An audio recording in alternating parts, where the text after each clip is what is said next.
وہ کہتا ہے تجھے مرنا ہے، تجھے مرنا ہے، تجھے مرنا ہے۔ وہ سب کو ایک دن میں 36 بار دیکھتا ہے، غور فرمائیں، اور موت دن میں 260 مرتبہ ایک انسان کو پکار کے کہتی ہے دنیا کی محبت میں اللہ سے غافل ہونے والوں، ایک دن تمہیں موت کی لذت کو چکھنا ہے، ایک دن تمہیں موت کے مزے کو چکھنا ہے۔ 260 مرتبہ ایک دن میں موت پکار پکار کر کہتی ہے ایک دن تم کو موت کا مزہ چکھنا ہے۔ حیرت ہے، موت جس کو آنے والی ہے اس کو اس کی خبر نہیں، اس کو اس کی پرواہ نہیں، وہ تو طرح طرح کے گناہوں میں، نت نئے گناہوں میں، طرح طرح کی عیاشیوں میں، آوارگیوں میں ڈوبا ہوا ہے۔ اللہ اکبر، میرے اور آپ کی آقا غیب دا نبی مصطفیٰ جان رحمت صلی اللہ علیہ وآلہ وسلم فرماتے ہیں موت کا فرشتہ جب روح نکالنے کے لیے کہیں آتا ہے تو وہ فرشتے جنہوں نے عرش کو تھامے ہوا ہے، جب وہ موت کے فرشتے کو کسی کے گھر میں موت کے لیے آتا دیکھتے ہیں تو ان پر اللہ کا خوف ایسے طاری ہو جاتا ہے کہ وہ اس منظر کو دیکھ کر کے ان کا پورا وجود سمٹ جاتا ہے اور دبلا ہو جاتا ہے۔ کن کا؟ وہ فرشتوں کی روح نکالنے نہیں آیا، وہ کسی اور کی روح نکالنے آیا ہے، لیکن یہ منظر دیکھ کر حاملین عرش ان پر اللہ کا یہ خوف طاری ہو جاتا ہے۔ سوچو تو صحیح وہ کیفیت کیا ہوتی ہوگی۔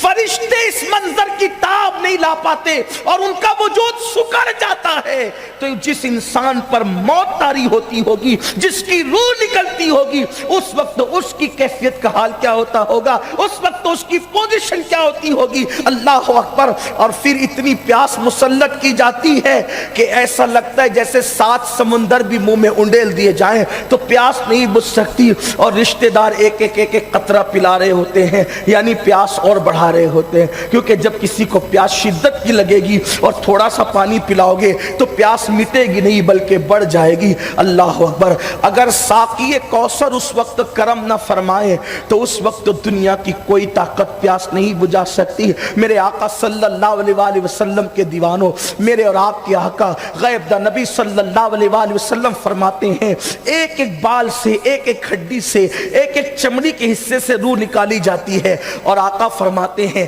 ایک جوڑ سے دوسرے جوڑ تک کے روح آتی ہے، تو اس وقت جب ایک جوڑ سے دوسرے جوڑ کے درمیان روح آتی ہے تو انسان اتنی تکلیف محسوس کرتا ہے، اگر 1000 تلواروں کی ضربیں انسان کے وجود پر ایک ساتھ لگائی جائے تو اس وقت اس انسان کو اتنی تکلیف نہیں ہوتی جتنی تکلیف ایک جوڑ سے دوسرے جوڑ تک آنے میں روح کے وقت تکلیف ہوتی ہے، اور آخری میں روح آ کر کے انسان کے حلق میں اٹک جاتی ہے۔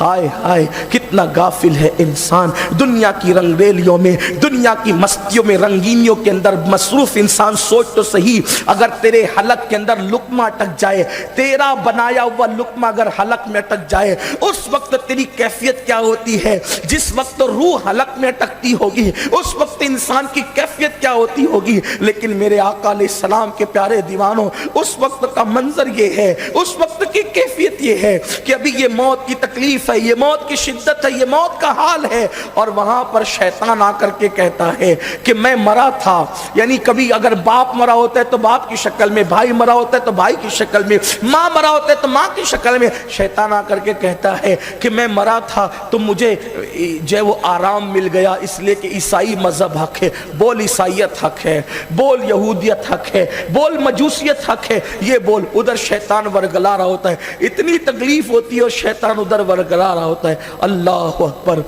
یعنی کہ ایک طرف اتنی تکلیف، دوسری طرف شیطان کا ورگلانا۔ روایتوں میں آتا ہے کہ سیدنا امام احمد ابن حنبل رضی اللہ تبارک و تعالی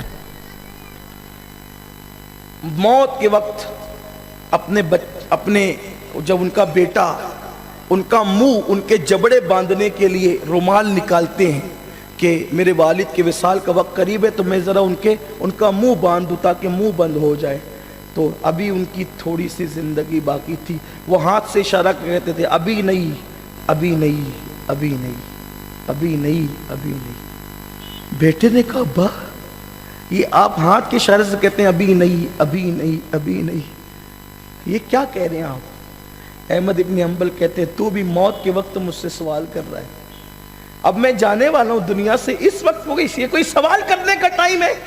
لیکن چونکہ تو نے مجھ سے سوال کر لیا ہے تو سن. شیطان میرے سامنے کھڑے ہو کر کے مجھ سے کہتا ہے احمد ابن حنبل تو اپنا ایمان مجھ سے بچا کر دنیا سے لے جا رہا ہے.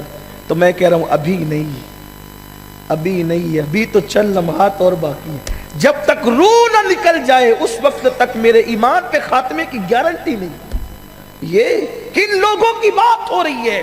امام احمد ابن حنبل جیسے لوگ جنہوں نے اللہ کے دین کے لیے جو ہے کوڑے تک کھائے، اللہ کے دین کے لیے جیلوں میں تک گئے، جنہوں نے پوری زندگی، ارے غوث پاک نے جس کو اپنا امام کہا وہ امام احمد ابن حنبل ہے، لیکن زندگی کی ابھی چند گھڑیاں باقی ہے اور شیطان کہہ رہا ہے احمد ابن حنبل تو اپنا ایمان مجھ سے بچا کر لے جا رہا ہے. فرماتے ابھی نہیں، جب تک ایمان پر چلا نہ جاؤں اس وقت تک یہ نہیں کہہ سکتا کہ میں مومن دنیا سے گیا.